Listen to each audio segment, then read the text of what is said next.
It's probably been a while, but I can imagine that if you ever get that phone call and say, hey, how would you like to come over for dinner? That, unless you have a really good reason, you would probably say yes, wouldn't we? Would you like to come over for dinner? Yes, I would love to come over for dinner. We love to be connected with other people, to gather around the table over a meal and share laughter and story and friendship, to share a meal together. But when you're invited to someone's house, there's a common etiquette, isn't there? At least among the older generation. There's an etiquette, isn't there? And I'm slowly learning these things. Things that you should ask, things that you shouldn't just assume. And I guess it kind of depends on what kind of dinner you're being invited over to.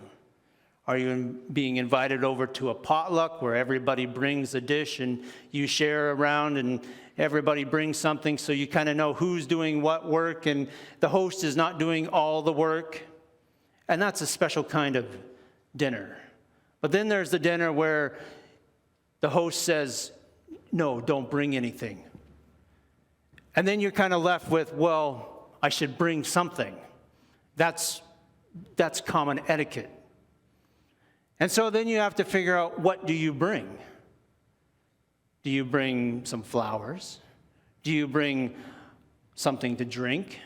Are there kids involved in this meal? That's a question that we always had to ask. Are our kids coming?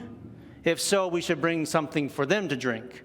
Or does somebody have a dietary issue that we need to think about? And one of our kids did for a long time, and so we always packed a bag just for him, just in case. So that whatever was being served, the poor kid had something to eat. He never went hungry, by the way. But these are things that we think about when we're being invited over for dinner. There's something special about being invited to a potluck where everybody shares in the meal and the preparation and even the cleanup. There's an investment. There's a commitment that everybody has to contribute that's going to come. Well, it doesn't have to, but everybody will contribute that comes.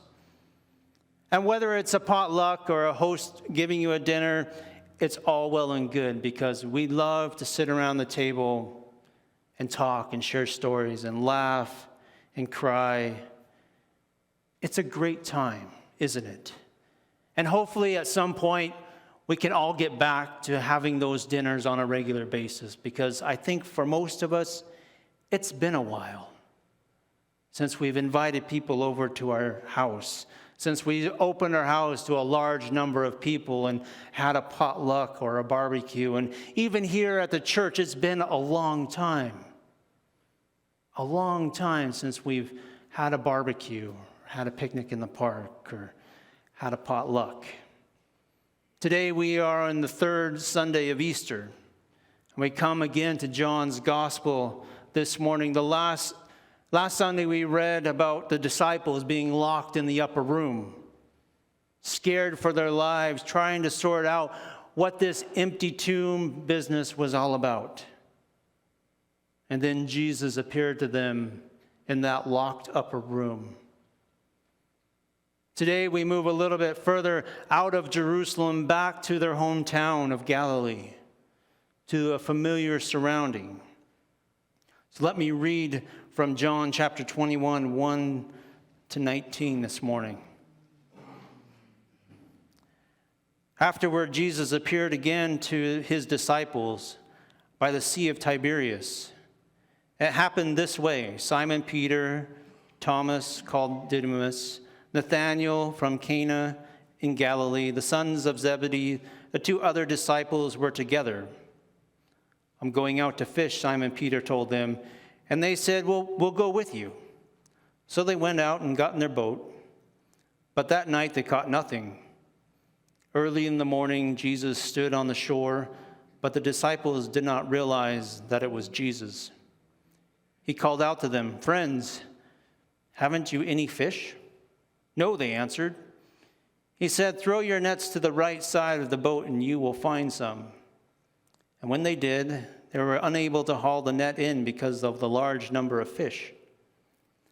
Then the disciples whom Jesus loved said to Peter, "It is the Lord." As soon as Simon Peter heard him say, "It is the Lord," he wrapped his outer garment around him, for he had taken it off, jumped into the water. The other disciples followed him in the boat, towing the net full of fish, for they were not far from shore, about 100 yards.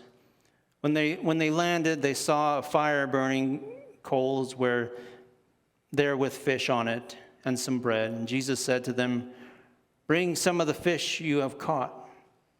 Simon Peter climbed aboard, dragged the net ashore. It was full of large fish, 153, but even with so many, the net was not torn. Jesus said to them, "Come and have breakfast."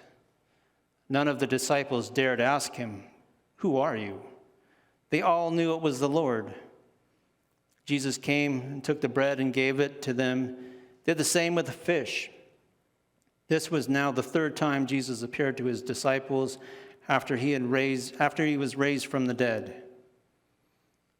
When they had finished eating, Jesus said to Simon Peter, "Simon, son of John, do you truly love me more than these?" "Yes, Lord," he said, "you know that I love you." Jesus said, "Feed my lambs." And again Jesus said, "Simon, son of John, do you truly love me?" He answered, "Yes, Lord, you know that I love you." Jesus said, "Take care of my sheep." The third time he said to him, "Simon, son of John, do you love me?" Peter was hurt because Jesus asked him the third time. "Do you love me?" he said. "Lord, you know all things. You know that I love you." Jesus said, "Feed my sheep. I tell you the truth. When you were young and dressed yourself and went where you wanted, but when you are old, you will stretch out your hands and someone else will dress you and lead you where you are to go, where you do not want to go." Jesus said this to indicate the kind of death by which Peter would glorify God. Then he said to him, "Follow me."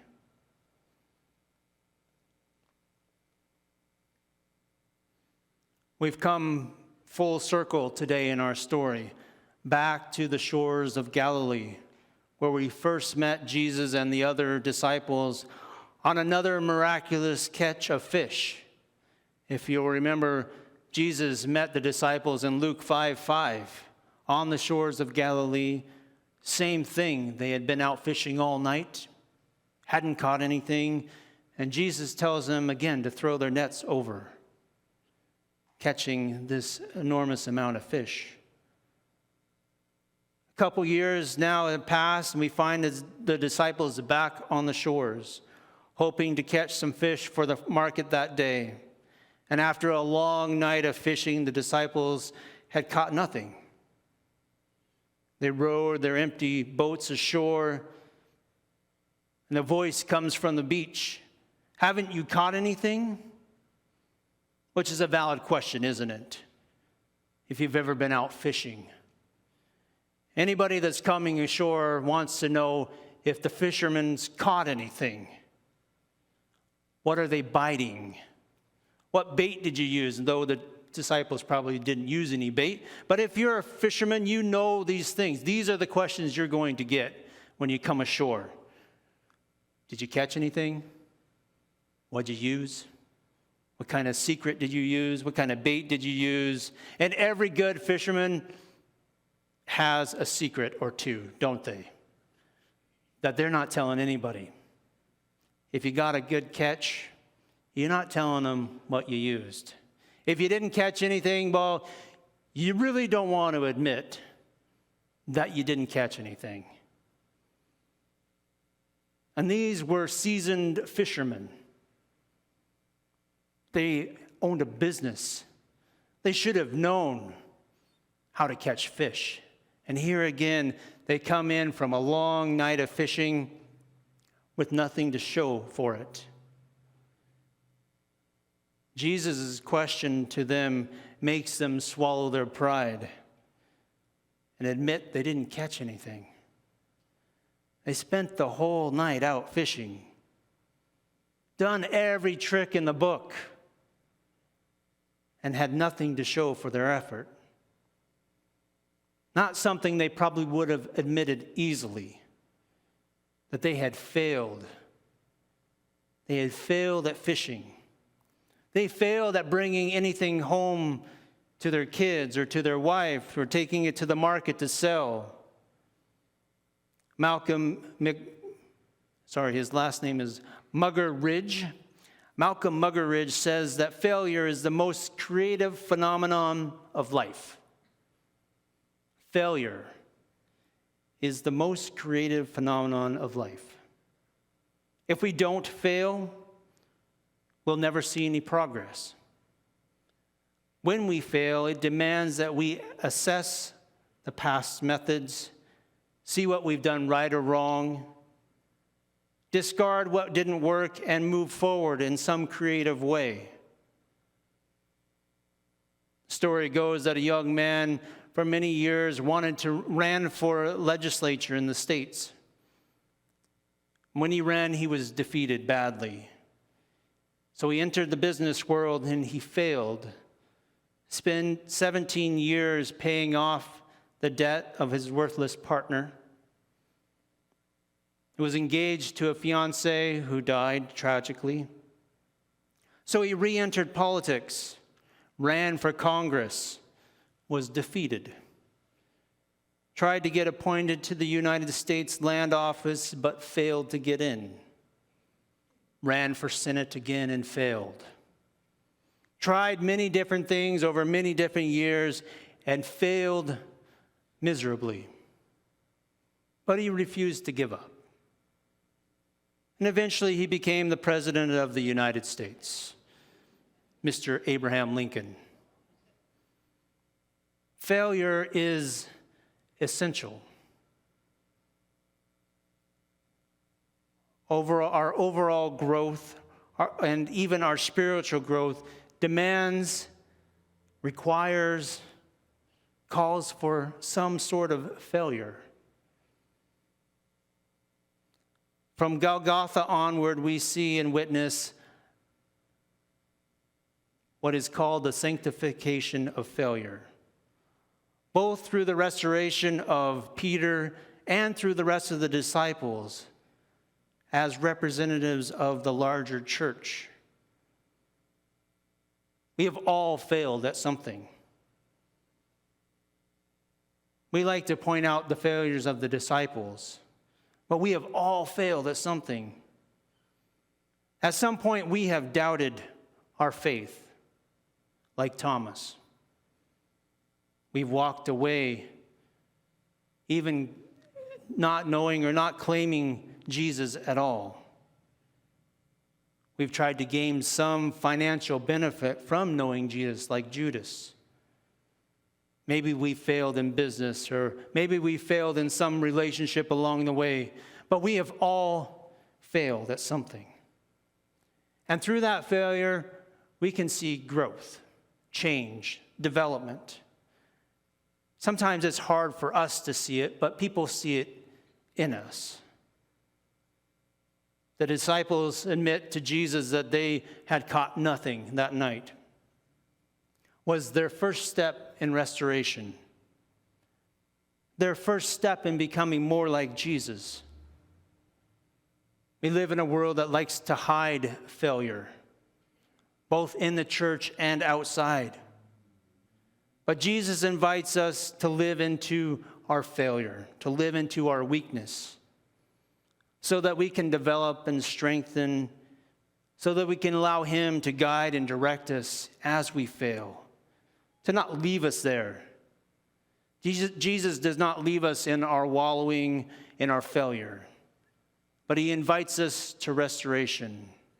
He invites us for dinner, doesn't He? Or in this case, He invites the disciples to come sit around the fire for breakfast. See, we desperately want a relationship with Jesus, don't we? And the best way to have this relationship is to join him in his work. To acknowledge that we fail. And when we do that, it opens a way forward. A way forward for Jesus to work in our life. So as the disciples made their way to Jesus on the shore, after hauling in this miraculous load of fish, Jesus invites them to bring something to dinner. Something to put on the fire. But we already read the story, and Jesus had fish on the fire. He had bread. And certainly Jesus was capable of providing a few more himself because he fed 5,000 people just a couple years ago. Jesus wouldn't have needed their fish, wouldn't he have? He could mass produce them. But he calls the disciples to bring something for dinner. Bring your fish. Put them on the fire. He calls them to be committed, to offer something as they sit around the fire and eat, to participate in some small way as Jesus restores Peter and the rest of the disciples to ministry. He wants to know if they're invested in wherever they're headed. We know where they're headed, don't we? As we enter into the book of Acts, we know where the disciples go from here. But this is the beginning point. And Jesus wants to know if these guys that are fishermen want to be invested in where Jesus is going to take them from here. And so Peter runs back to the boat. The same nets were too heavy to carry in. Peter pulls them in by himself. At least that's the way it reads in John. 153 large fish. That's a good day of fishing. And Peter brings some fish to the fire. John tells us they sit around and eat together for breakfast. A little bit later in the service, we will share communion together. We'll gather around the table or around the fire. We'll recall that Jesus first broke the bread and passed the cup to his disciples in the upper room, a symbol of commitment, of belonging, of surrendering to Jesus. Jesus invites us to this same table of restoration to first admit our failures.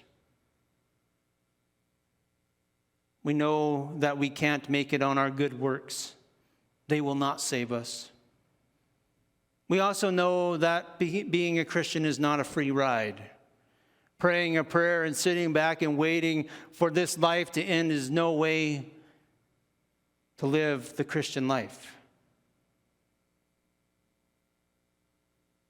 And Peter shows us in this passage that his life will end in tragedy, pain, and suffering, because he is committed from now on to follow Jesus. His death will not be pretty, but it will be an example for others to see, just as Christ's death was an example for Peter.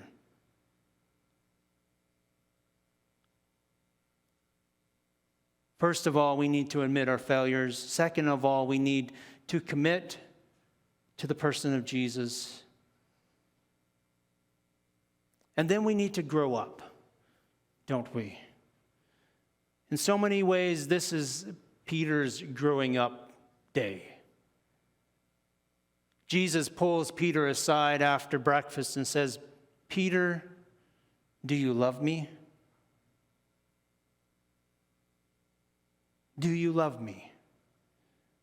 And he repeats the question 3 times, and there's a lot of conversation around the Greek words of love and why Jesus said it 3 times. But Peter answers, Jesus, yes, you know that I love you. Just as Peter denied Jesus 3 times, Jesus reinstates Peter as the rock, as the leader of the disciples, in answering the question, you know that I love you. And he asks them to feed the sheep and take care of them and to lead them. And maybe that at that point on the beach, Peter realized his role, realized exactly what Jesus was calling him to take responsibility to lead this band of 11 and eventually 12 again, lead them to start something new and different.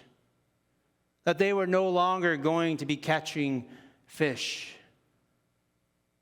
but they're going to be catching people, just as Jesus told them in Luke 5.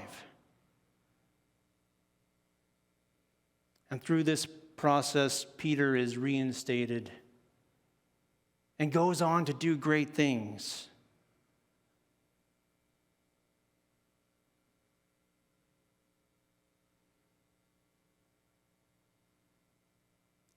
All of this is going on, and in the back of their minds, they're wondering, they knew it, but they were wondering it, is this Jesus? Is this the Lord? But no one's brave enough to ask. Certainly it is, they say. Who else could do all these things? Who else can do all these things that the disciples have seen and heard? Only the Lord. Only the Lord can take us from our failures to success, out of darkness into light, into a new day.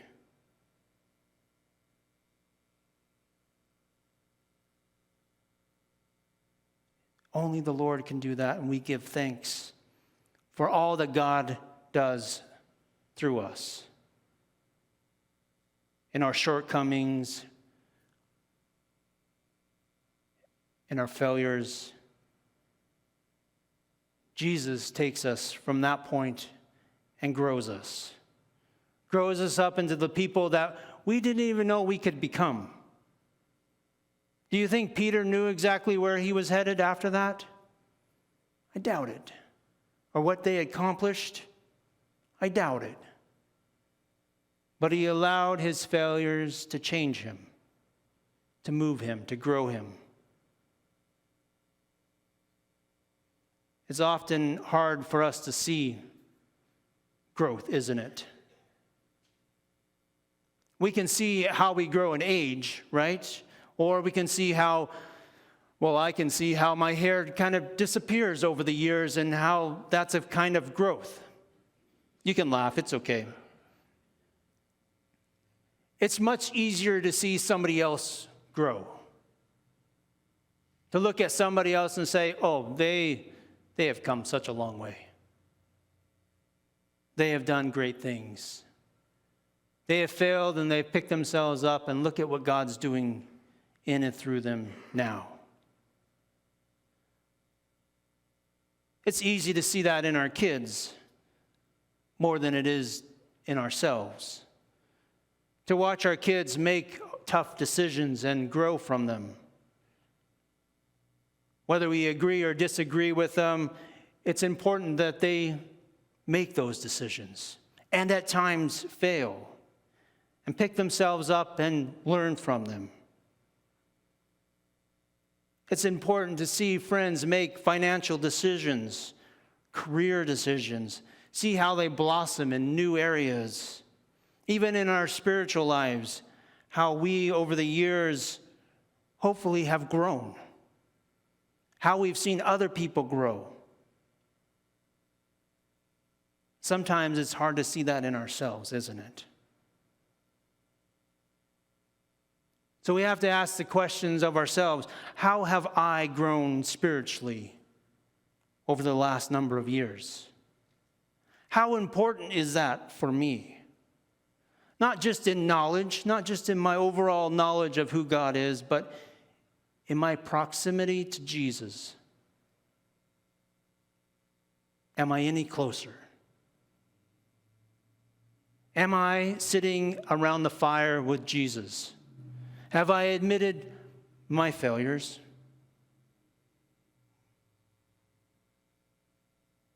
Have I grown up from them? Have I recommitted my life to Jesus through that process?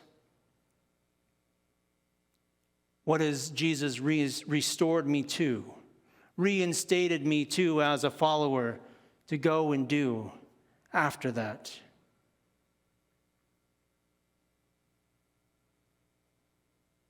It's not always an easy question to answer, is it? It's an easier question or observation to say, look at somebody else. How have they grown spiritually over the last while? What is God doing in their life? How have we seen them grow and mature and develop? And then I think it's important for us to go and say, hey, I love what God's doing in your life. I can see this going on in your life. I can see where God is working in your life.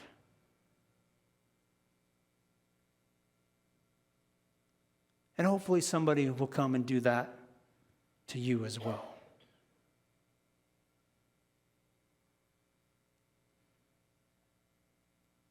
Jesus never leaves us in our failure. He never leaves us with empty nets.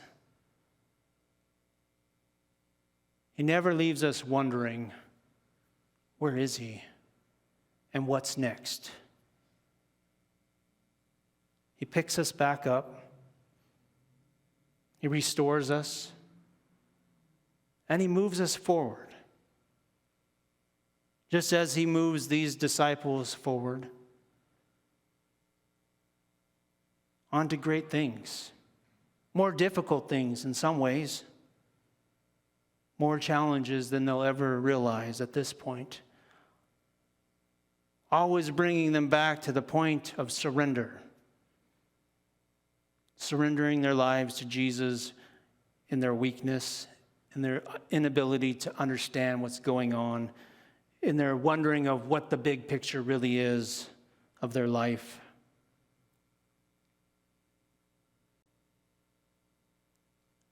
This picture of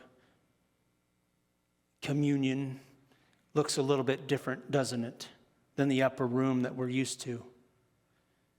In the upper room, and Paul tells us how to remember and focus on our communion, but maybe it looks a little different from time to time. Jesus broke bread and they ate fish on the shores of Galilee. Now, I'm not a big fish eater, so I'm thankful for a wafer and juice. But Jesus broke bread with them, not only in the upper room, but on the beach with fish and bread.